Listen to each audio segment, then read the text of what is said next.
અને આ રીતે આ ગોવર્ધન લીલા બતાવી છે. ત્યારબાદ કારતક સુદ 11 આવી. નંદ બાબા એકાદશીનું વ્રત કર્યું અને એકાદશીનું વ્રત કરીને એમને લાગી દ્વાદશી લાગી ગઈ છે, પણ અર્ધરાત્રિએ સમય જાણ્યા વગર યમુનાજીમાં સ્નાન કરવા પધાર્યા. અર્ધરાત્રિ અને આસુરી વેલા હોય, અને આસુરી વેલામાં ક્યારેય પણ તીર્થ નદીમાં સ્નાન થાય નહીં. અને ત્યાં જ વરુણના દૂતો નંદ બાબાને પકડીને લઈ ગયા. બીજા દિવસે સવાર પડી. બ્રજવાસીઓએ કહ્યું કે હે કૃષ્ણ, તમારા પિતા નથી દેખાતા, ક્યાં ગયા? પ્રભુ તો બધું જાણે છે. ને વરુણ લોક પધાર્યા અને જે અનંત વૈભવ હતો, જે ઐશ્વર્ય હતો, એ બધો નંદ બાબાએ જોયો ત્યાંનો વરુણ લોકનો. અને એનો સ્વામી કૃષ્ણ પધાર્યા ત્યારે સાષ્ટાંગ દંડવત કરી રહ્યા છે કે પ્રભુ, આપના પિતાજી છે, આ લઈ જાઓ. મને ખબર છે આપ પિતાથી અધિક સ્નેહ કરો છો, અને મારા આ દૂતો અજાણતામાં એમને પકડી લાવ્યા, આપ લઈ જાઓ. આ બાજુ પ્રભુ એમને પધરાવીને લાવ્યા અને નંદ બાબાએ પોતાના સખા મંડલમાં વરુણ લોકમાં જે વૈભવ જોયો, બધી વાત એમને ઐશ્વર્યની કરી. નંદ બાબાના સખા મંડલે વિચાર્યું, બ્રજવાસીઓએ, કે આ તો પ્રભુના પિતા છે એટલે એમને આવા દર્શન કરાવ્યા, પણ શું કૃષ્ણ અમને આવા દર્શન નહીં કરાવે? પ્રભુ ઘટઘટમાં વ્યાપ્ત છે. અને બધાને લઈને યમુનાજીના રુદ પાસે લઈ ગયા. બધાને કહ્યું ડૂબકી લગાવો. ડૂબકી લગાવી અને જે નંદ બાબાને વરુણ લોકના દર્શન કરાવ્યા હતા, એ બધા ઐશ્વર્યના દર્શન એ બ્રજવાસીઓને કરાવ્યા. અને માયાને બધી આંખોની આગળથી ખસેડી લીધી. તો આ ગોવર્ધન લીલા અને રાસ લીલા, એ બે લીલાની મધ્યમાં આ એક અધ્યાય આવ્યો કે જેમાં નંદ બાબાને વરુણના દૂતો પકડી ગયા. તો અહીં રાસ લીલાના પ્રારંભમાં જ મહાપ્રભુજી આજ્ઞા કરે છે કે બ્રહ્માનંદમાંથી ઉપાડીને ભજનાનંદમાં લઈ જનારી કોઈ લીલા હોય, એ જ રાસ લીલા છે. કારણ કે હવે રાસ લીલાનું દાન કરવું છે, અને પ્રભુ ચાહતા તો ઘેર બેઠા બેઠા ભજનાનંદનું દાન કરાવી શકતા, પણ આગળ ગોપીઓને બોલાવશે ને પછી ભજનાનંદનું દાન આપશે. કારણ કે પ્રભુનો અક્ષર બ્રહ્મનો આનંદ જે છે એ ગણિતાનંદ છે, ગણી શકાય એવો. પણ પ્રભુનો જે ભજનાનંદ છે એ અગણિતાનંદ છે, એની કોઈ સંખ્યા નથી આનંદની, એ અગણિત છે. માટે અહીં ભજનાનંદ એ બ્રહ્માનંદ કરતા કેટલું વિલક્ષણ છે, એ બતાવવા માટે ઠાકોરજી આ લીલા કરી. અને હવે તામસ ફલ પ્રકરણનો પ્રારંભ થાય છે. અને જે પ્રમાણ, પ્રમેય, સાધન અને ફલ, એના 7 અધ્યાય. તો હવે 7 અધ્યાયમાં તામસ ફલ પ્રકરણ બતાવે છે. અને ફલ પ્રકરણમાં 7 અધ્યાયમાંથી પ્રથમ 5 અધ્યાયમાં એ રાસ પંચાધ્યાયનું વર્ણન કર્યું છે. જે પણ લીલા પ્રસંગને 5 અધ્યાયમાં વર્ણન કરવામાં આવ્યું હોય, એને પંચાધ્યાયી કહેવામાં આવે છે. તો ભાગવતજીમાં અનેક પંચાધ્યાયીઓ છે, જેમ કે ધ્રુવજીનું ચરિત્ર એ પણ 5 અધ્યાયમાં છે. પુરંજનનું આખ્યાન પણ 5 અધ્યાયમાં છે. જ્ઞાન પંચાધ્યાયી પણ છે, ઉદ્ધવજીને ઉપદેશ આપેલો છે. આ બાજુ સપ્તમ સ્કંદમાં કર્મ પંચાધ્યાયી પણ છે. પણ દશમ સ્કંદમાં જે 5 અધ્યાયમાં કહ્યું છે પ્રસંગે રાસ લીલા, તો આ રાસ પંચાધ્યાયી છે. અને આજે આ રાસ લીલામાં જુઓ, દશમ સ્કંદ એ ભગવાનનું હૃદય છે. સંપૂર્ણ ભાગવતજી ને ચલાવનાર કોઈ હોય તો દશમ સ્કંદ હૃદય, અને હૃદયને પણ ચલાવનારા કોઈ પંચ પ્રાણ છે તો એ આ રાસ પંચાધ્યાયીના 5 અધ્યાય છે. અને આ 5 અધ્યાય એ પંચ પ્રાણ છે. ઠાકુરજીએ વ્રજભક્તોની સાથે 5 પ્રકારથી રાસ રમણ કર્યું, અને એક એક અધ્યાયમાં અને ભક્તોએ 5 પ્રકારનું સમર્પણ કર્યું. એનું નામ જ રાસ લીલા છે. પ્રથમ અધ્યાયમાં આત્મરમણ, બીજા અધ્યાયમાં દેહ રમણ, ત્રીજા અધ્યાયમાં ઇન્દ્રિય રમણ, ચોથા અધ્યાયમાં પ્રાણ રમણ, અને 5મા અધ્યાયમાં અંતઃકરણ સાથે રમણ કર્યું છે. વિદ્યા 2 પ્રકારની, મૂર્ત અને અમૂર્ત. તો વેણુ ગીતમાં અમૂર્ત વિદ્યાનું દાન કર્યું, અને અહીં મૂર્ત વિદ્યાનું દાન કરવાના છે કે પ્રત્યક્ષ સ્વરૂપ સાથે એમનો રાસ રમણ થવાનો છે. અને રાસ પંચાધ્યાયી નો પ્રારંભ કરતા જ જુઓ, આ ફલ પ્રકરણ છે જ્યાં પ્રત્યેક ઇન્દ્રિયોને ડૂબવાનો અવસર પ્રાપ્ત થાય છે. એવા રસનો સાગર જ્યાં છલકાય એનું નામ રાસલીલા છે. જગતમાં 3 પ્રકારના સુખ છે: વિષયાનંદ, મોક્ષાનંદ અને સ્વરૂપાનંદ. તો કામદેવ એ વિષયનો આનંદ આપે, અક્ષર બ્રહ્મ મોક્ષનો આનંદ આપે, જ્યારે પૂર્ણ પુરુષોત્તમ ઠાકુરજી એ પોતાના સ્વરૂપનો આનંદ આપે છે. અને આજે જેનું મૃત્યુ 7મા દિવસે હોય તો એને બીજી બધી લીલા છોડીને ફલ પ્રકરણની લીલા પહેલા કહેવી જોઈએ. તો આટલી બધી લીલાઓ સંભળાવીને પછી ફલ પ્રકરણની લીલા કેમ કહી? જો સીધા સીધી પહેલેથી જ રાસ લીલા કહેતા, ફલ લીલા કહેતા, તો રાજાને એમ થતું કે આ કૃષ્ણ તો ખાલી નાચનારો છે, આ તો ખાલી નૃત્ય કરનારો છે.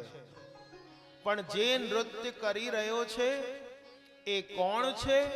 જેણે 6 દિવસનો હતો ત્યારે પૂતનાને મારેલી છે, જેણે શકટ ઉછાળેલું છે, જેને કાલિય નાગને નાથ્યો છે, જેણે ગિરરાજ ઉપાડ્યો છે, જેણે અનેક અસુરોને માર્યા છે, એ પ્રભુ હવે રાસ કરી રહ્યા છે. માટે આ કોઈ સાધારણ પુરુષની લીલા નથી, આ સાક્ષાત ભગવાનની લીલા છે.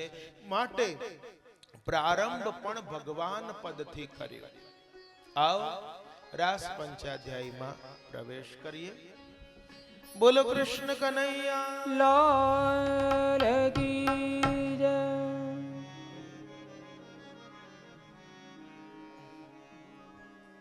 શ્રી શુકવાચ ભગવાન પિતા રાત્રિ શરદોત્ફુલ્લ મલ્લિકા વિક્ષરન્તુમ મનશ્ચક્રે યોગ માયામુપાશ્રિત ભગવાન પિતા રાત્રિ. પહેલા જ ચેતવી દીધા રાજા, હવે હું જે લીલા કહેવા જઈ રહ્યો છું એ સાક્ષાત ભગવાનની લીલા છે. માટે ક્યાંય પણ લોક દ્રષ્ટિ આમાં લાવતો નહીં. ઐશ્વર્ય, વીર, યશ, શ્રી, જ્ઞાન, વૈરાગ્ય, આ 6 ગુણને ભગ કહેવાય. અને આ 6 જેનામાં હોય એને ભગવાન કહેવાય. તો જુઓ, ભગવાન લખીએ ને એમાં 5 અક્ષર આવે, ભ, ગ, વ, આની માત્રા અને ન. તો ભ એટલે કે ભૂમિ, ગ એટલે કે ગગન, વ એટલે કે વાયુ, આની માત્રા એટલે કે આકાશ અને ન એટલે કે નીર. તો આમ પૃથ્વી, જલ, તેજ, વાયુ, આકાશ, આ 5 તત્વો જેના વશમાં છે એ ભગવાન છે. અને ભગવાને બ્રજ લીલામાં આ 5 તત્વોને શુદ્ધ કર્યા છે. મૃતિકા ભક્ષણ લીલા કરી માટી ખાધી અને પૃથ્વી તત્વ શુદ્ધ કર્યો. વ્યોમાસુરને મારીને આકાશ તત્વ શુદ્ધ કર્યો. દાવાગ્નિ પાન કરીને અગ્નિ તત્વ શુદ્ધ કર્યો. તૃણાવર્તને મારીને વાયુ તત્વ શુદ્ધ કર્યો. કાલી નાગને નાથીને જલ તત્વ શુદ્ધ કર્યો. તો આ ભગવાન જેણે 5 તત્વોને શુદ્ધ કર્યા છે, 5 તત્વ જેના વશમાં છે, અને એ ભગવાનની આ લીલા છે. તા રાત્રિ, આ કઈ રાત્રિઓ છે કે જે ભગવાને વ્રતચર્યા ચીરહરણ વખતે ગોપીઓને વચન આપ્યું હતું કે આવનારી શરદની રાતમાં તમે મને પ્રાપ્ત કરશો રાસમાં. એ બધી રાત આજે એક રાતના રૂપમાં પરિણિત થઈ ગઈ. તો આ એક દિવસની રાત છે, પણ કેટલી મોટી છે? 6 માસની દિવ્ય રાતને એક રાતના રૂપમાં ઠાકુરજીએ રૂપાંતર કરી છે. આ યોગ માયાનો આશ્રય લઈને શરદ ઋતુ હતી, અને જેના કારણે આકાશ અને જલ સ્વચ્છ થઈ ગયું.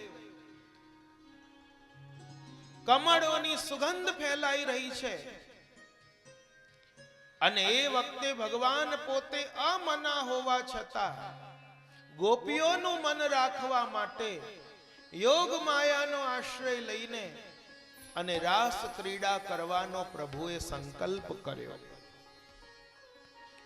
તદોડુ રાજ કકુબહ કરૈ મુખમ પ્રાચ્ય વિલિમ્પન ઋણેન શંતમયી સચર્ષણી નામુદગાચુચો મૃજન પ્રિયઃ પ્રિયાયા ઇવ દીર્ઘ દર્શનઃ.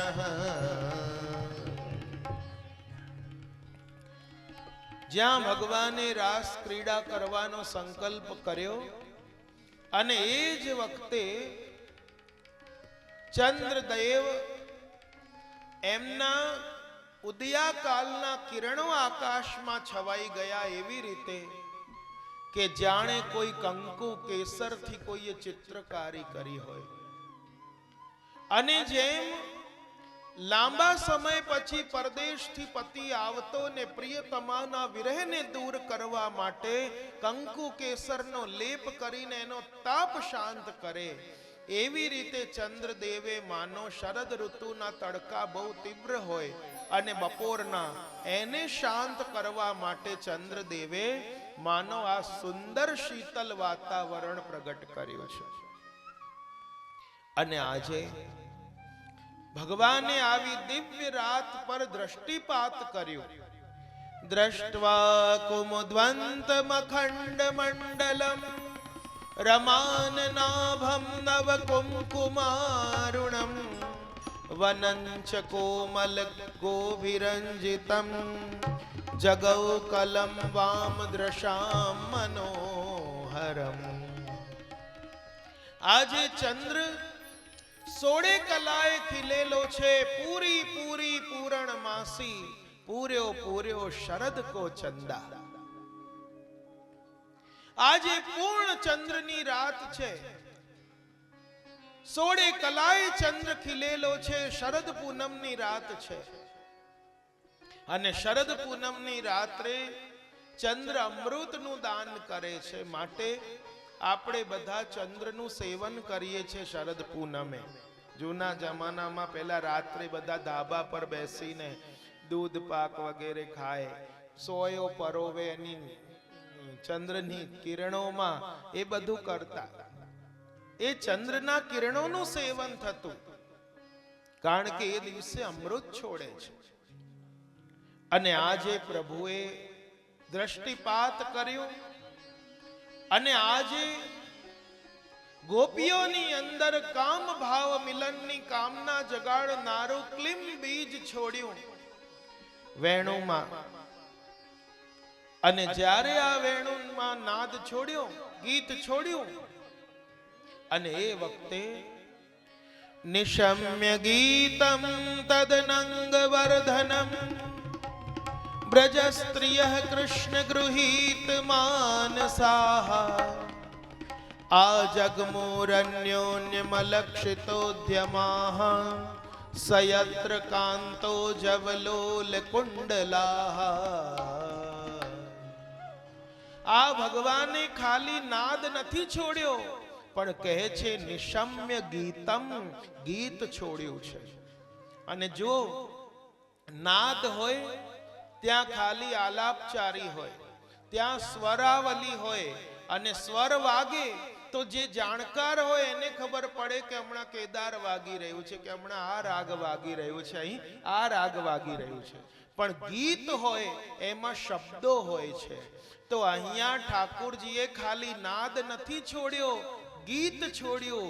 એટલે કે જે ગોપીને બોલાવી હતી એ ગોપીના નામ લઈ લઈને ઠાકોરજીએ સ્વર ફૂંક્યા, અને એ જ ગોપીઓ દોડતી દોડતી આવી છે. અને જો આજે બધાને સંભળાયું હોત તો આખું બ્રજમંડળ જેમ ગિરિરાજજીની નીચે આવ્યું એવી રીતે દોડીને આવતું. તો બધાનું અહીં કામ નથી, એ તો ઠાકોરજીને જેને બોલાવી હતી એ જ ગોપીઓ દોડતી આવી છે. અને ગોપીઓ દોડતી આવી, અને ત્યારે એમનો વેગ એવો હતો કે કાનના કુંડલ હાલક ડોલક થવા માંડ્યા. અને કાયમ કહું છું કે ગોપીઓ દોડી ત્યારે એમનો વેગ કેવો હતો જવાનો ઠાકોરજી પાસે, કે જેમ બંદૂકમાંથી ગોળીઓ છૂટે, તોપમાંથી ગોળાઓ છૂટે, અને કથા વિરામ પછી શ્રોતાઓ છૂટે, કેવો વેગ હોય. અહીં તો અહીંના અહીં છીએ એટલે નથી ભાગતા, પણ આપણા શહેરમાં હોય ત્યારે બધાને ઘરે જવાનો કેવો વેગ હોય. તો એવા વેગથી ગોપીજનો દોડ્યા. કોઈ તો ગોપી ગાય દોઈ રહી હતી, એ પડતું મૂકીને દોડી. કોઈ ગોપી પુત્ર પતિ સાસુ સસરાની સેવા કરી રહી હતી, એને પડતી મૂકીને દોડી. કોઈ રસોઈ બનાવી રહી હતી, એને પડતી મૂકી દોડી. કોઈ બાળકને પૈપાન કરાવી રહી હતી, એ પડતું મૂકીને દોડી. અને આજે આ ઠાકોરજીની વેણુનો પ્રભાવ છે. બાંસુરી બજાઈ આજ રંગ સો મુરારી.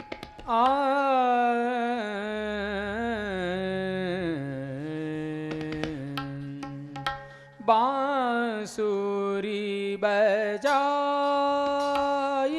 આજ રંગ સો મુરારી. બાંસુરિયા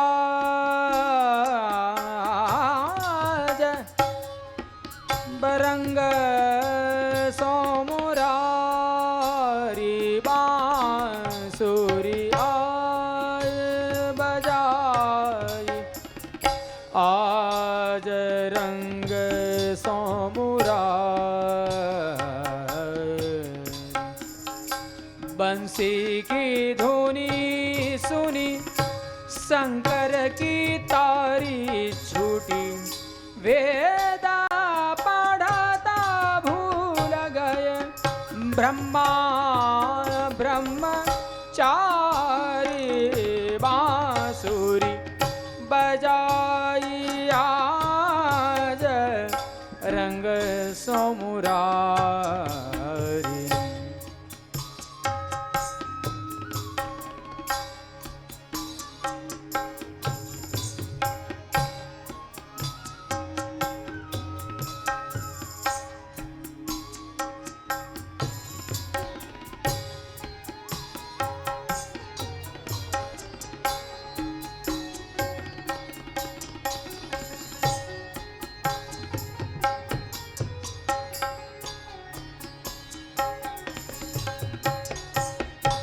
आंचल स्थल के जीव मोहे मोहे पक्षी चारी गोकुल के ग्वाल मोहे मोहे ब्रज नारी बांसुरी बजाई आज बांसुरी बजाई आज रंग सो मुरारी बांसुरी आज रंग सो मुरारी बांसुरी आज बांसुरी आज बांसुरी आज।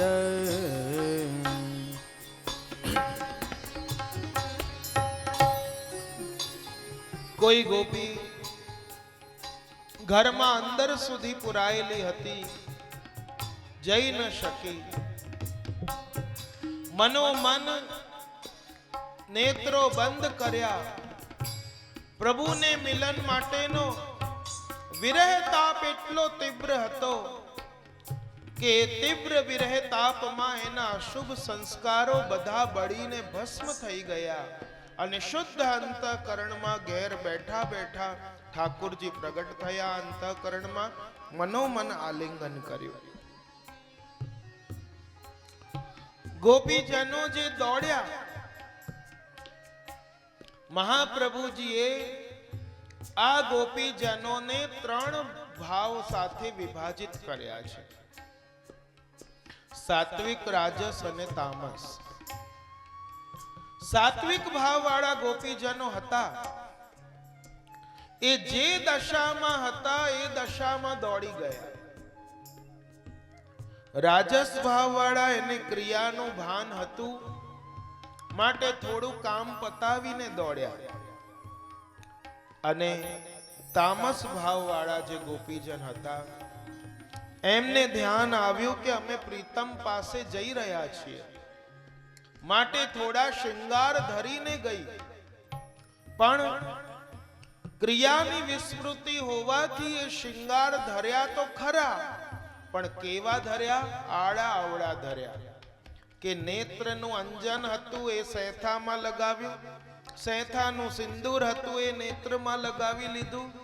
એટલે કે જાણી બૂજીને નતું કર્યું, પણ જે હાથમાં આવ્યું ને જ્યાં લાગી ગયું ત્યાં લગાડી દીધું. પગના ઝાંઝર ગળામાં બાંધી લીધા, હાથના કંકણ કાનમાં લટકાવી લીધા. અને આવી રીતે લૌકિકમાં કોઈ આવી રીતે જાય તો કોઈ એને બહેરૂપિયો કહે, પણ અહીં તો પ્રભુએ જેવા છે એવા ને એવા સ્વીકાર કર્યા અને આગળ કહેશે, આવો ગોપીઓ, સ્વાગત છે તમારું.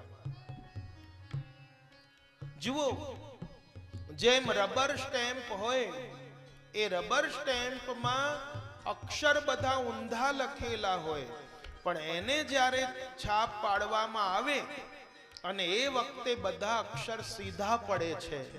એવી રીતે લૌકિકમાં જે ઊંધું દેખાય છે, પણ પુષ્ટિમાં આવીને એ બધું સીધું થઈ જાય છે. ભક્તિ માર્ગમાં એ બધું સીધું થઈ જાય છે. અને આજે રાજાને પ્રશ્ન થયો, કૃષ્ણમ વિદુહુ પરમ કાંતમ નતુ બ્રહ્મતયા મુને ગુણ પ્રવાહો પરમસ્તાસામ ગુણાધિયામ કથમ. કે ગોપીજનો એમનો ભગવાન પ્રત્યે બ્રહ્મ ભાવ નતો, એ તો પ્રભુને પોતાના પ્રિયતમ માનતી હતી. અને આવી રીતે એમની દ્રષ્ટિ પ્રાકૃત દશામાં સ્થિર છે, તો કેવી રીતે મનોમન ઠાકુરજી ને ભેટી પડી? એમના બધા અશુભ સંસ્કાર બળીને ભસ્મ થઈ ગયા. ત્યારે સુખદેવજી મહારાજે કહ્યું, રાજા, મેં પહેલા જ કહ્યું, આ ભગવાનની લીલા છે અને ભગવાન સાથે એકવાર નાતો જોડાઈ જવો જોઈએ. કામમ ક્રોધમ ભયમ સ્નેહ મૈક્યમ સૌહૃદમેવ ચ નિત્યમ હરૌ વિદધતો યાંતિ તન્મયતામ હિતે. કે પછી ચાહે એકવાર સંબંધ જોડાઈ ગયો પ્રભુ સાથે, એ સંબંધ પછી કામનાનો હોય, ક્રોધનો હોય, વેરનો હોય, પિતા તરીકે હોય કે પુત્ર તરીકે હોય કે કોઈ પણ રીતે હોય, પણ એકવાર ભગવાન સાથે સંબંધ જોડાઈ જવો જોઈએ. અને આ રીતે ગોપીજન આવ્યા અને પ્રભુ એમનું સ્વાગત કર્યું. શ્રી ભગવાન ઉવાચ સ્વાગતમ વો મહાભાગા પ્રિયમ કિમ કરવાણિ વહ બ્રજસ્યાનામયં કચ્ચિદ બ્રૂતાગમન કારણમ. અહીં ગોપીજનોને મહાભાગા કયા. મહાભાગા કે જેનો સંયોગ અને વિયોગમાં તાર ભગવાન સાથે જોડાઈ ગયો છે. હે ગોપીજનો, આવો, તમારું સ્વાગત છે. બતાવો તમારું હું શું ભલું કરું. બ્રજમાં બધું કુશળ મંગળ તો છે ને. બ્રજસ્યાના મયમ કચ્ચિત બ્રૂતાગમન કારણમ. અહીંયા આવવાનું તમારું કારણ બતાવો. અડધી રાત્રે કેમ આવ્યા? રજન્નેશા ઘોર રૂપા ઘોર સત્વ નિષેવિતા પ્રતિયાત વ્રજમ નેહ સ્થેયમ સ્ત્રીભિઃ સુમધ્યમાઃ. આ અંધારી રાત છે, ઘોર રાત છે. અને આ ઘોર રાત જ્યાં હિંસક પશુઓ આમ તેમ વિચરણ કરે છે, અને આવી અંધારી રાત્રે તમે કુલવાન સ્ત્રીઓ છો ઘરની, એમણે બહાર ન નીકળવું જોઈએ. તમે બ્રજમાં પાછા જાઓ. તમારા માતા પિતા પુત્ર બધા વાટ જોઈ રહ્યા છે. અને કુલવાન સ્ત્રીઓએ આવી અડધી રાત્રે ઘરની બહાર ન નીકળાય. તમે ઘરે પાછા જાઓ. અને એટલા માટે તો કહેવાય છે, પહેલાના સમયમાં બહેનોને બાઈઓ કહેતા, તો રાતના સમયે ઘરની બહાર બાઈઓ ના શોભે અને દિવસે ઘરમાં ભાઈઓ ના શોભે. ના શોભે. અને બેઠો હોય તોય આમ ટેમ્પરરી સાસુ બેઠી હોય ને એવો લાગે પતિ. ભયાનક લાગે. દિવસે ઘરમાં ભાઈઓ ન શોભે, રાત્રે ઘરની બહાર ભાઈઓ ન શોભે. ભગવાન કહે છે ઘરે જાઓ અને ત્યાં પિતા પુત્ર પતિ બધાની સેવા કરો અને પતિવ્રતા ધર્મને અપનાવો. નિષ્કપટ ભાવે પતિ પુત્ર પરિવારની સેવા કરો. અને એ જ એનાથી તમારો કલ્યાણ છે. પતિ કેવો પણ હોય, દુઃશીલો દુર્ભગો વૃદ્ધો જડો રોગ્ય ધનો અપીવા પતિ સ્ત્રી ભીર ન હાતવ્યો લોકેપ્સુ ભીર પાતકી. ભગવાન કહે છે કે જે સ્ત્રીઓને ઉત્તમ લોક પ્રાપ્ત કરવાની અભિલાષા હોય, એમણે ભાગ્યહીન, વૃદ્ધ, મૂર્ખ, રોગી, ખરાબ સ્વભાવ વાળો, નિર્ધન, કેવો પણ જાતનો પતિ હોય, પણ પાપી હોય તો જ એનો ત્યાગ કરવો. બાકી આમાંથી કોઈ પણ હોય એનો ક્યારે કદાપી ત્યાગ કરવો જોઈએ નહીં. કુલવાન સ્ત્રીઓ માટે જાર પુરુષની સેવા સદા માટે નિંદનીય છે. એનાથી આ લોક પરલોક બગડે છે, નરક યાતના ભોગવવી પડે છે. અને આ રીતે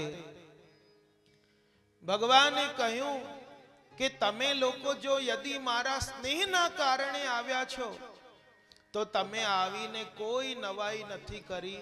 આ ઘટ ઘટના જેટલા જીવ છે ને, એ બધા મારી સાથે સ્નેહ કરે છે. એમાં હે ગોપીજનો, તમે અહીં આવીને શું નવાઈ કરી? જેટલી મારી નજીક રહેવાથી તમને સુખની પ્રાપ્તિ નહીં થાય, એટલું મારાથી દૂર રહેવાથી, મારા ગુણોનું ચિંતન કરવાથી તમને સુખની પ્રાપ્તિ થશે. ઘરે જાઓ, પતિવ્રતા ધર્મ અપનાવો અને ધર્મ પત્ની બનો. માટે પત્ની અને ધર્મ પત્નીમાં પણ ફરક છે. ખાલી પત્ની એ તો પતાઈ જ દે પછી, અને ધર્મ પત્ની જે ધર્મના માર્ગે પણ વાળે છે, જે કુલવાન છે, નિષ્કપટ ભાવે પરિવારની સેવા કરે છે. અને એટલા માટે પત્નીને આપણે ત્યાં ઇંગ્લિશમાં વાઇફ કહેવામાં આવે. અને વાઇફમાં 4 અક્ષર હોય, WIFE, અને એનું ફૂલ ફોર્મ શું થાય? Without information fighting every day. અને આ હવે તમે વિચારો કે તમારે વાઇફ બનવાનું છે, ધર્મ પત્ની. એક જણ તો બહુ ત્રાસેલો હતો, એ કહ્યું કે શાસ્ત્રીજી એવરી ડે નહીં, એમ બોલો એવરી ટાઈમ.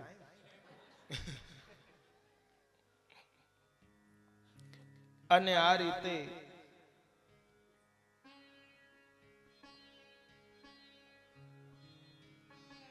અને ભગવાન કહે છે,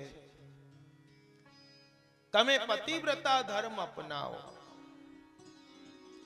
માટે તો કહેવાય ને, અમૃત પીવે ને એ દેવ કહેવાય, વિષ પીવે ને એ મહાદેવ કહેવાય. અને અમૃત વિષ પીધા પછી પણ અમૃત પીધા જેવું મોડું રાખે ને એ પતિદેવ કહેવાય.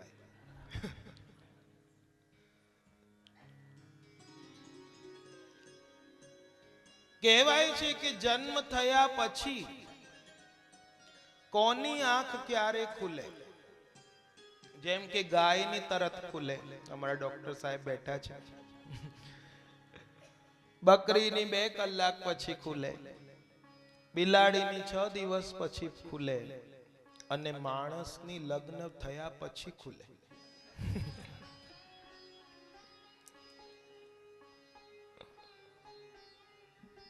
અને આ રીતે ભગવાન અનેક વચન કહી રહ્યા છે.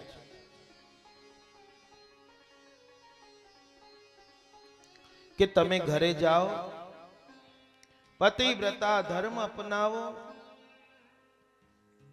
પત્ની એકવાર પતિને કહ્યું, તમે બહુ ભોળા છો, તમને કોઈ પણ આવીને બનાવી જાય છે. ત્યારે પતિએ કહ્યું કે હા, સાચી વાત છે, સૌથી પહેલી શરૂઆત તારા બાપાએ જ કરી.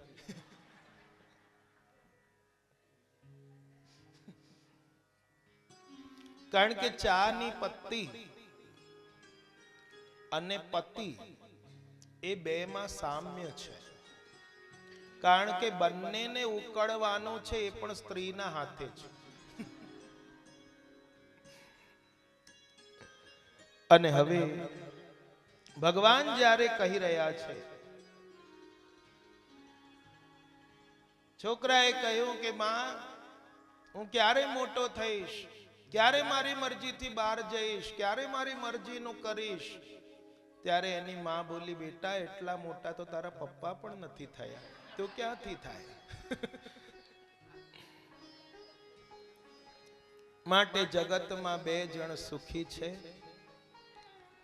પરણેલી બાઈઓ ને કુંવારા ભાઈઓ.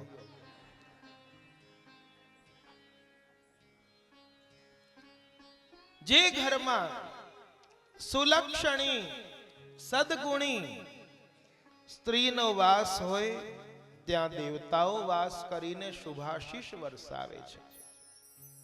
કારણ કે આ સ્ત્રી યુવાવસ્થામાં ગૃહલક્ષ્મી હોય છે, પ્રૌઢ અવસ્થામાં એ જ જીવન સંગીની બને છે, અને વૃદ્ધાવસ્થામાં એ જ પરિચારિકા બની જાય છે. અને આ રીતે એક જણે બહુ સરસ કહ્યું કે વરસાદમાં સફર સારો હોય, રસ્તો વરસાદમાં યદિ સફર સારો હોય તો ગાડી સરળતાથી નીકળી જાય છે, અને જિંદગીમાં હમ સફર સારો હોય તો જિંદગી સુકૂનથી નીકળી જાય છે. ભગવાને જ્યારે આવા કટુ વચનો કહ્યા અને દ્વિ અર્થમાં, એક અર્થમાં કહ્યું જાઓ અને બીજા અર્થમાં કહ્યું અહીં જ રહો.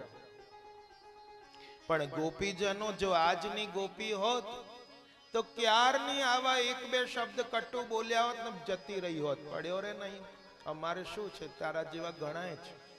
પણ એ ગોપીજનો એ સહેજ પણ એક સ્થાનેથી હટ્યા નહીં, ત્યાં ને ત્યાં જ રહ્યા.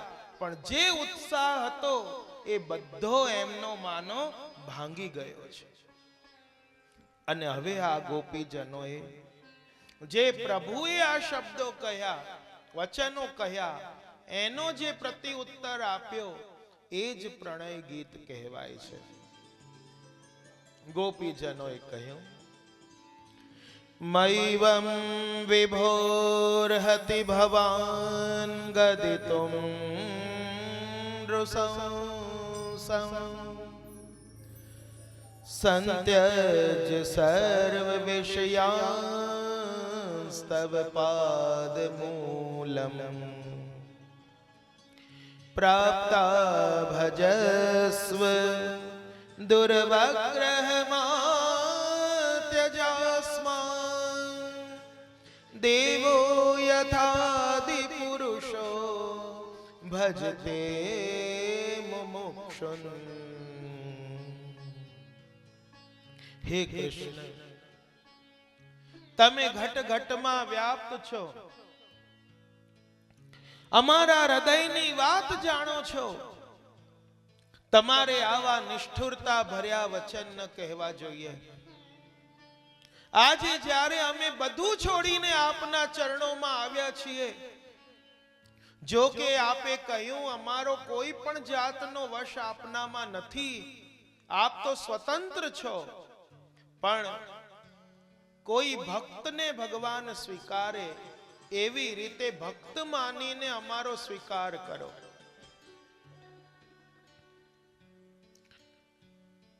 અને આજે હે પ્રભુ, જે આપે કહ્યું કે તમે ઘરે જાઓ, સેવા કરો, પતિનો ધર્મ નિભાવો, પત્નીનો ધર્મ નિભાવો અને પતિની પૂજા કરો, તો અમે એ જ તો કરી રહ્યા છીએ. અમારા સાચા પતિ તો પ્રભુ આપ છો. અમને જ બતાવો કે કોઈ એક પતિવ્રતા સ્ત્રી હતી, નિત્ય પતિની પૂજા કરતી, એને જમાડ્યા વગર જમે નહીં, એની આખો દિવસ સેવામાં લાગી રહે, ને એક દિવસ એવું થયું કે પતિને બહાર જવાનું થયું, પણ સાથે લઈ જાય એવી સ્થિતિ ત્યાં હતી નહીં, કે એવો સંજોગ ન હતો, અનુકૂળતા ન હતી. તો હવે આ શું કરે?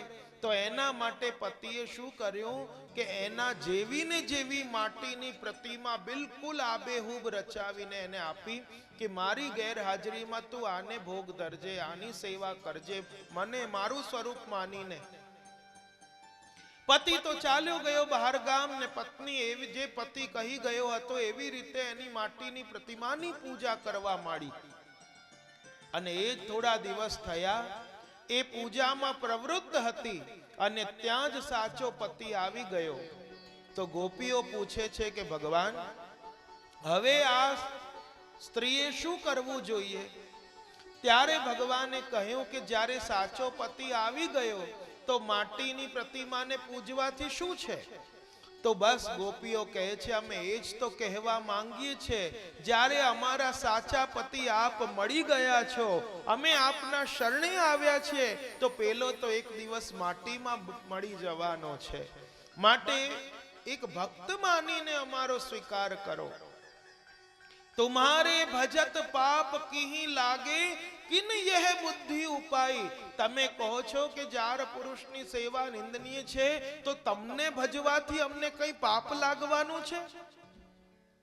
કોણે આવી બુદ્ધિ તમને આપી? आई गोपी पाए परण सोई करो जैसे संग न छूटे। राखो श्याम शरण प्रभु, अमने आपना शरणे लई लो। आज सुधी अमे आपने મળવાની આશા રૂપી વેલને પ્રભુ મળશે એવા વચનોથી એને લીલી છમ રાખી હતી, પણ આવા કટુ વચન બોલીને આશા રૂપી વેલને ભાંગી ન નાખો। હે પ્રભુ, આજે બધું છોડીને આવ્યા છીએ, આપે અમારું મન તો ક્યારનું ચોરી લીધું હતું। ચોર અને चितचोर માં પણ ફેર છે। चोर होए वो नजर चुरा के चोरी करता है, और चितचोर तो देखते देखते कब चित्त को चोर लेता है वो हमें मालूम भी नहीं पड़ता। प्रभु आप तो चितचोर हैं। અને આ રીતે પ્રભુ અમને દાસી માનીને અપનાવો। વક્ષસ્થલ પર ચરણ ધરો, હસ્ત કમલ મસ્તક પર ધરો અને અમને અપનાવી લો। ગોપીઓનો જ્યારે આવો ભાવ જોયો અને ભગવાને પછી એમની સાથે લઘુરાસ કર્યો અને ગોપીજનો એવા આનંદમાં આવી ગયા અને સાથે સાથે મદ ભી આવ્યો કે જો અમે જ શ્રેષ્ઠ છીએ। પહેલા તો બહુ કટુ વચન બોલી રહ્યા હતા, હવે આવું પડ્યું ને અમારી સાથે રમવા, અને અમે જ સર્વમાં શ્રેષ્ઠ છીએ। અને પ્રભુ ક્યારે પણ કોઈનો મદ સહન કરતા નથી, અને એ જ ગોપીજનોના મંડલમાંથી પ્રભુ અંતર્ધ્યાન થઈ ગયા। અને અંતર્ધ્યાન થઈને ક્યાં ગયા? તો પ્રભુ અંતર્ધ્યાન નતા થયા, પણ ગોપીઓના ધ્યાનમાં અંતર આવી ગયો, જેથી કરીને પ્રભુ આજે ગોપીજનોના હૃદયમાં બિરાજ્યા। હૃદયમાં બિરાજ્યા અને ગોપીજનોને એ દેખાયા નહીં, કારણ કે આંખોની સામે ઉભેલો હિમાલય દેખાઈ શકે છે, પણ આંખની અંદર પડેલું કણ આપણે આપણી નરી આંખે નથી જોઈ શકતા। કાં તો કોઈને કહેવું પડે, કાં દર્પણમાં જોઈને કાઢવું પડે। એવી રીતે અંતઃ પ્રવિષ્ટ થઈ ગયા ઠાકોરજી, અને ગોપીઓ ચારે બાજુ શોધતી રહી, ક્યાં ગયા અમારા પ્રીતમ, ક્યાં ગયા? આ બાજુ વન વનમાં શોધતી ગઈ। હે તુલસી, તે તો અમારા શ્યામ સુંદરને અવશ્ય જોયા હશે, કારણ કે તું તો ગોવિંદ ચરણ પ્રિયા છે। તને તો સદા ઠાકોરજી ચરણારવિંદમાં તુલસી ધરે છે, અને સદા તને વનમાલામાં ધારણ કરે છે। તને તો અવશ્ય ખબર હશે કે અમારા શ્યામ સુંદર ક્યાં પધાર્યા। હે વડલા, હે પીપળા, પૃથ્વી દેવીને પૂછવા માંડી, તને તો અવશ્ય ઠાકોરજી ખબર હશે, કારણ કે વરાહ અવતારમાં તને ડાળ ઉપર ધારણ કરી, વામન અવતારમાં તને માપી લીધી, અને હમણાં જો તને પોતાના ચરણારવિંદની રજથી અંકિત કરતા અને ગાયોની પાછળ પ્રભુ દોડી રહ્યા છે, અને તને અવશ્ય ખબર હશે કે શ્યામ સુંદર ક્યાં પધાર્યા। વન વનમાં ઉપવનમાં ફરતી ફરતી લતા પતાઓને પૂછતી પૂછતી નલિનીબેન ગવડાવતા મંદિરમાં, ગોપી વનમાં પૂછે છે ઝાડ ઝાડને, પાન પાનને રે, આંબાની ડાળને રે। એના શબ્દો બહુ સુંદર હતા એ પદના। એવી રીતે આ વન વનમાં ભટકી છે। એક જણે બહુ સરસ કહ્યું, અજીબ નળીઓ ગોઠવી છે પ્રભુએ આ દેહમાં, અજીબ નળીઓ ગોઠવી છે પ્રભુએ આ દેહમાં, ભરાય છે દિલમાં અને છલકાય છે નૈનોમાં. અને આજે ગોપીજનો રુદન કરતા કરતા, કૃષ્ણ કૃષ્ણ કરતા કરતા પોતાને કૃષ્ણ માનવા માંડી. જેનું ચિંતન કરીએ એના મય થઈ જઈએ છે, જેનું રટણ લાગ્યું રહે એના મય બની જઈએ છે. અને કૃષ્ણ કૃષ્ણ કરતા પોતાને કૃષ્ણ માનવા માંડી અને કૃષ્ણની લીલાઓનું અનુકરણ કરવા માંડી. કોઈ પૂતના બની, કોઈ શકટ બનીને બેસી, કોઈ તૃણાવર્ત બનીને એકને ખેંચી લઈ ગઈ. આ રીતે પ્રભુએ આ લીલા કરી. કોઈ વત્સાસુર બની, કોઈ બકાસુર બની, કોઈ અઘાસુર બની, કોઈએ બધા ગજરાને ભેગા કરીને એકને ઝાડથી બાંધી દીધી કે આવી રીતે યશોદાજીએ પ્રભુને બાંધ્યા હતા. દામોદર લીલા થઈ હતી. કોઈ સામ સામે ઉપવસ્ત્ર લઈને ઊભી થઈ ગઈ, નીચે કોઈ ગિરરાજ ધારણ કરતી હોય એવી રીતે સખી ઊભી રહી ગઈ કે આ રીતે પ્રભુએ ગિરરાજ ધારણ લીલા કરી. કોઈ બધાને કહેવા માંડી આંખો બંધ કરો, હું દાવાગ્નિ પાન કરી રહી છું. કોઈ કાલી નાગ બનીને બેસી ગઈ. બીજીએ કહ્યું એ કાલી અહીંથી જતો રે રમણક દ્વીપ, જમના જલ શુદ્ધ કરી રહે. આવી રીતે કૃષ્ણ કૃષ્ણ કરતા કૃષ્ણમય પોતાને માનવા માંડી અને ત્યાં જ ફરતા ફરતા આગળ ગઈ. ત્યાં ઠાકોરજીના ચરણ ચિહ્નો દેખાયા. ધ્વજ વજ્ર અંકુશ યવ આ બધા ચિહ્નો દેખાયા. અરે આ તો મારા શ્યામ સુંદરના ચરણ ચિહ્ન છે. જરૂર ઠાકોરજી અહીંથી જ પધાર્યા હશે, આ જ માર્ગે પધાર્યા હશે. અને એ જ ચરણ ચિહ્નના આધારે આધારે ગઈ શોધવા પ્રભુને. અને ત્યાં જ એક યુવતીના ચરણ ચિહ્ન દેખાયા. હવે આ બધી ગોપીઓ મનમાં વિલાપ કરવા માંડી કે આપણામાંથી કઈ આરાધિકા હશે કે બધાને છોડીને પ્રભુ એકને લઈને પધાર્યા. જુઓ અહીં સ્પષ્ટ દેખાય છે આ યુવતીના ચરણ ચિહ્ન. અને આગળ ગયા તો ત્યાં જોયું તો ઠાકોરજી યુવતીના ચરણ ચિહ્ન અદ્રશ્ય થઈ ગયા અને ઠાકોરજીના ચરણ ચિહ્ન ધરતીમાં વધારે ખૂંપેલા દેખાયા. જેથી કરીને એને થયું કે જો અહીં પેલી થાકી ગઈ હશે ને તો પ્રભુએ ખભે ચડાવી હશે અને એટલા માટે ભાર આવ્યું. એટલે જો ઠાકોરજીના ચરણ ચિહ્ન વધારે ખૂંપેલા અંદર દેખાય છે. ત્યારે આગળ ગયા ને ત્યાં પુષ્પ વિખેરાયેલા દેખાયા અને કહેવા માંડી અહીં પ્રભુએ એના માટે પુષ્પ ચૂંટ્યા હશે. અને જો ઠાકોરજીની પાનીનો ભાગ નથી દેખાતો, આંગળા આંગળાનો ભાગ દેખાય છે, તો અહીં ઊંચા થઈને પુષ્પ ચૂંટ્યા હશે, માટે ઊંચા થયા હશે. તો એડીનો ભાગ ઉપર આવી ગયો, ચરણા આંગળાનો આગળ. એટલે જો એ જ દેખાય છે, પાછળનો નથી દેખાઈ રહ્યો.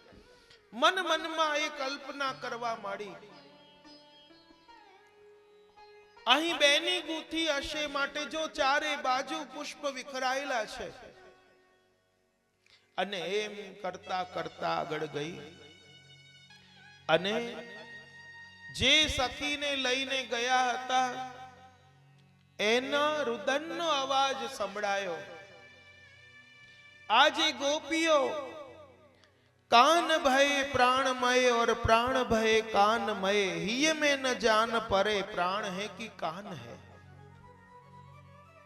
अनुरागना त्रण लक्षण छे. एक तो अनुराग क्यारे आपणी अंदर आव्यो કે અશ્રુ જળજડિત થઈ જાય, વાણી ગદગદિત થઈ જાય અને તનમાં રોમાંચ પેદા થાય. આ અનુરાગના ત્રણ લક્ષણ છે અને ગોપીઓમાં ત્રણેય સ્પષ્ટ દેખાઈ રહ્યા છે. અને જેને લઈને ગયા હતા એ સખીના રુદનનો અવાજ સંભળાયો. હા નાથ રમણ પ્રેષ્ઠ ક્વાસી ક્વાસી મહાભુજ દાસ્યાસ્તે કૃપણાયા મે સખી દર્શય સન્નિધિ. હે નાથ, હે રમણ પ્રેષ્ઠ, ક્યાં છો, ક્યાં છો? આ આપની દાસી આપને સર્વત્ર શોધી રહી છે, પધારો પ્રભુ આપ. અને પૂછ્યું આને કેમ રડી રહી છે કે પ્રભુ મને પોતાની નિજ આરાધિકા સમજીને લઈ આવ્યા હતા રાધા સહચરીને, મને મદ આવ્યો, મને લાગ્યું હું સૌથી શ્રેષ્ઠ છું. બીજું મેં કહ્યું કે પ્રભુ બહુ થાકી ગઈ છું, ખભે ચડાવી લો. પ્રભુએ કહ્યું એમ મારા ખભે ચડવું છે? હું નીચે નમું, તું ચડી જજે. અને જ્યાં પ્રભુ નીચે નમ્યા હું ચડવા ગઈ ને પ્રભુ મને પડતી મૂકીને આપ પધારી ગયા. અને માટે હું પ્રભુને શોધી રહી છું, પ્રભુ ક્યાં છો? ગોપીઓને થયું કે અરે આવું મદ તો આપણને પણ આવ્યું હતું કે અમે જ શ્રેષ્ઠ છીએ, અમારા વગર પ્રભુને ચાલતું નથી. અને આ જ કારણથી તો પ્રભુ આપણને છોડીને નથી પધાર્યા. અને આજે એ સખીને સાથે લઈને કૃષ્ણ કૃષ્ણ કૃષ્ણ કરતા કરતા કૃષ્ણ નામ જબતે શ્રવણ સુન્યોરી આલી, ભૂલી રી ભવન હો તો બાવરી ભૈરી. ભર ભર આવે નैन चितहूं न परे चैन, तन की दशा कछु और भैरी. नंददास जाके नाम श्रवण सुने, यह गति माधुरी मूरत किंधो केती भैरी. અને આજે એને લઈને કૃષ્ણ કૃષ્ણ કરતા શોધતી શોધતી ગઈ. અને આજે અંધારું દેખાયું. અરે એ તો આપણને મળવાના નથી. અને અંધકારમાં કાળી વસ્તુ જલ્દી ન મળે, માટે એને શોધીએ. એના કરતા તો આપણે એક સ્થાને બેસીને એમને પોકારીએ, અને આપણા પોકારથી કદાચ પ્રભુ પધારે તો. અને આ 19 પ્રકારના ગોપીજનો મળીને યમુનાજીના તટ ઉપર આવ્યા. અને બધાએ ભેગા મળીને જે ગીત ગાયું એ ગોપી ગીત છે. આ 19 પ્રકારના એટલે કે 19 જ ગોપી નથી, 19 પ્રકારના. સાત્વિક સાત્વિક સાત્વિક રાજસ, સાત્વિક તામસ, તામસ તામસ તામસ સાત્વિક, તામસ રાજસ, એવી રીતે એમના આખા પ્રકાર છે. અને એ એક એક યુથમાં હજારો હજારો ગોપીઓ છે. અને આજે મન ભરીને રડી છે. અને આ ગોપી ગીત ગાયો. આવો આપણે પણ આ ગોપીઓના સ્વરમાં સ્વર ભેળવીને અને ઠાકોરજીને પોકારીએ. અને જૂના વૈષ્ણવો, ભગવદીઓ, જૂના આચાર્ય બાલકોના મુખે સાંભળેલું છે કે ગોપીઓ દ્વારા ગાયેલું ગોપી ગીત અને છત્રભુજદાસજી દ્વારા ગાયેલું ગોવર્ધનવાસી સાંવરે લાલ તુમ બિન રહ્યો ન જાય, આ બે એવા અદ્ભુત છે કે એક જરૂર તમે શ્રદ્ધાથી રોજ ન આવડે ગાતા તો પાઠ પણ કરો તો જરૂર એક દિવસ ઠાકોરજીનો સાક્ષાત્કાર થાય છે, થાય છે અને થાય છે. આ બંનેમાં તમે જો ગોપી ગીતના વિરામ પછી ઠાકોરજી પ્રગટ થયા અને ગોવર્ધનવાસી સાંવરે ગાયું ને તરત શ્રીજી બાવાએ કહ્યું જલ્દી મોકું લે ચલો गिरिराज मेरे अब मथुरा में नहीं रहना. અને તરત ઠાકોરજી પધાર્યા. તો એવી રીતે જે નિત્ય નિયમથી આ બેનું પાઠ કરે છે તો જરૂર ઠાકોરજીનો સાનુભાવ થાય છે. આવો એ જ ગોપીઓના સ્વરમાં સ્વર ભેળવીને આપણે પણ ગાઈએ. ગોપ્ય ઉચુઃ જયતિ તેધિકં જન્મના વ્રજઃ શ્રયત ઇન્દિરા સશ્વદત્રહિ દૈત દૃશ્યતા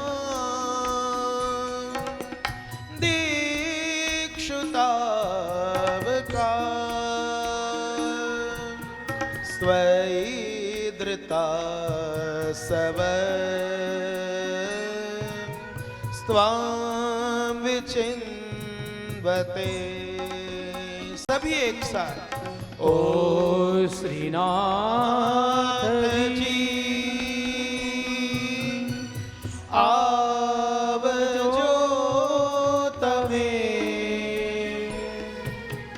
વાટ જોઈ રહ્યા ક્યારના મે જયતિ તેધિકં જન્મના વ્રજ શ્રયતે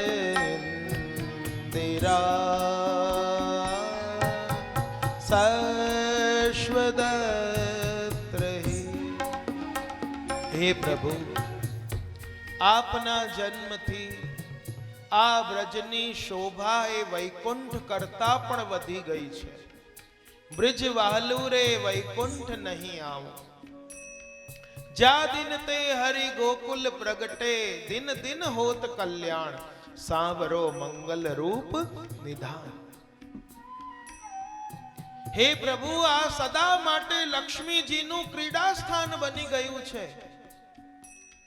અહીં જયતી થી માનો મંગલાચરણ કર્યું, જય જયકાર કર્યું. જ એ તો દગ્ધાક્ષર છે, પણ જકાર થી પ્રારંભ કર્યું, કારણ કે અમારું પણ હૃદય આપના વિરહમાં દગ્ધ બની રહ્યું છે, તપી રહ્યું છે. પ્રભુ, જેમણે આપના માટે પ્રાણ ધારણ કરેલા છે એવા ગોપીજનો સર્વત્ર આપને શોધી રહ્યા છે. પ્રભુ, આપ પ્રગટ થાઓ, અમને દર્શન આપો. આગળના શ્લોકમાં કહે છે, શરદુદાશયે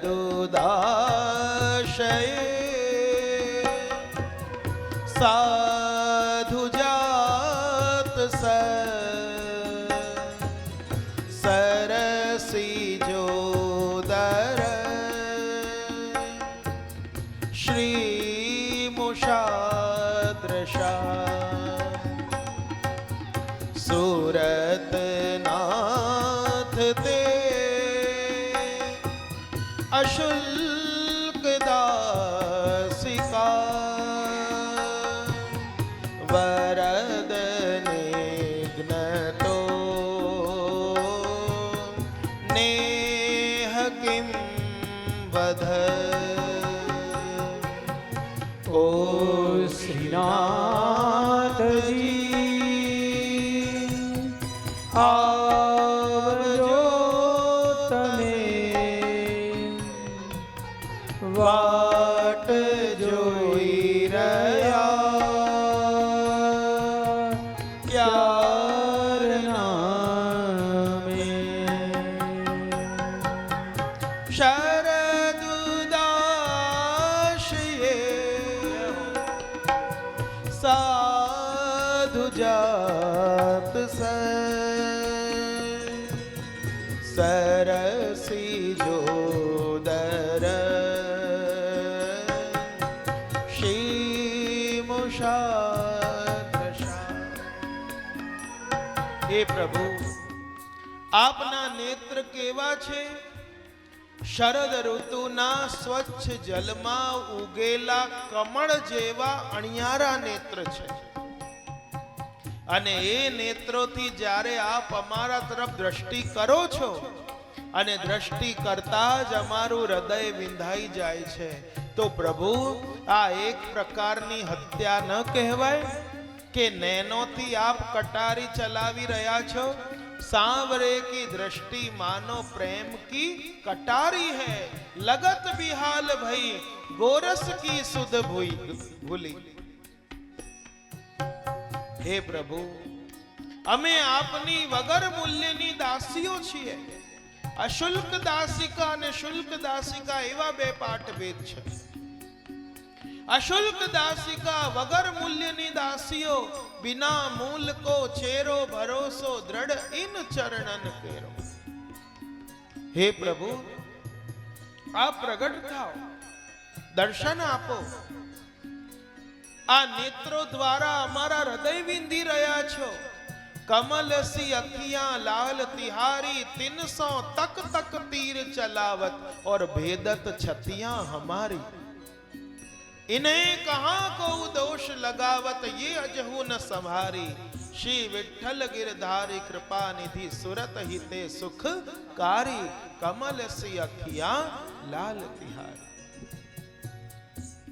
हे प्रभु आपे क्या क्या अमारू रक्षण नहीं कर्યું?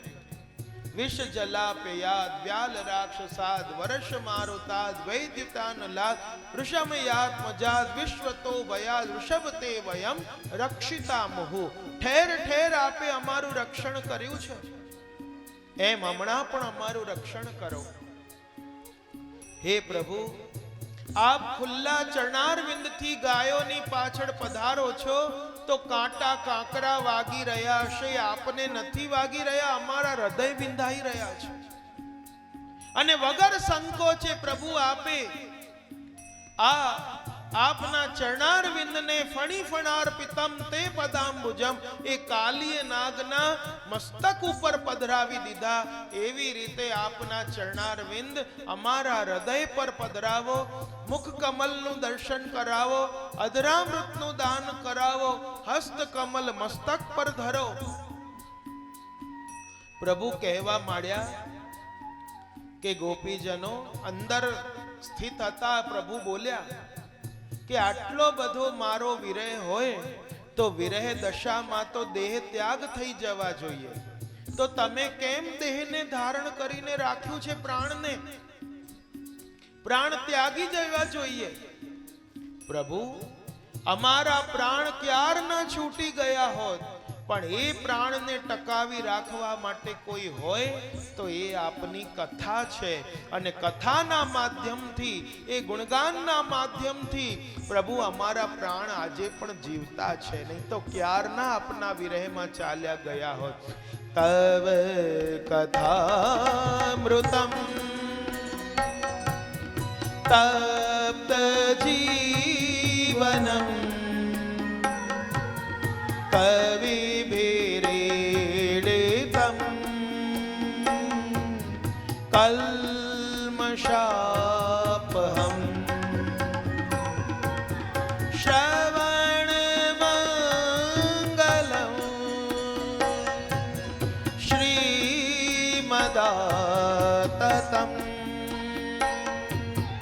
भुवि गृह्णन्ति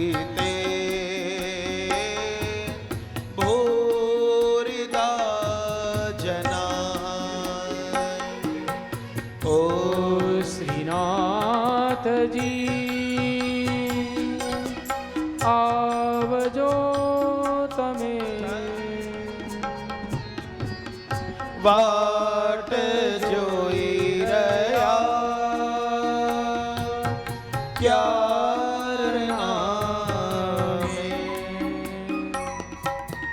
हे प्रभु ए पृथ्वी पर मोटा दाता छे કે જે આપની કથાનું ગાન કરી રહ્યા છે।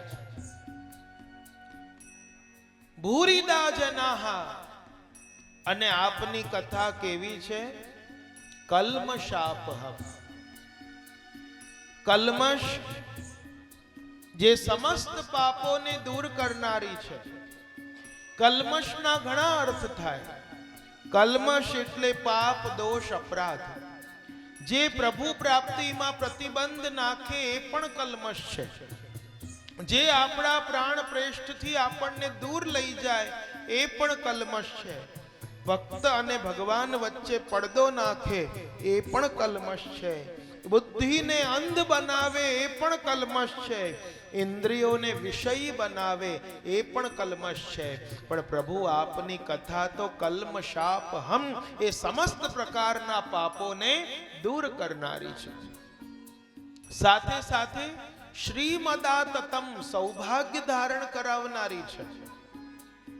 प्रभु आ तो श्रवण मात्र थी कल्याण करनारी छे। अने जे 6 गुण आपनामां छे ए 6 गुण प्रभु आपनी कथामां पण छे। अने ए 6 गुण प्रभु आपना चरणारविंदमां पण छे। अने आगळ कहे छे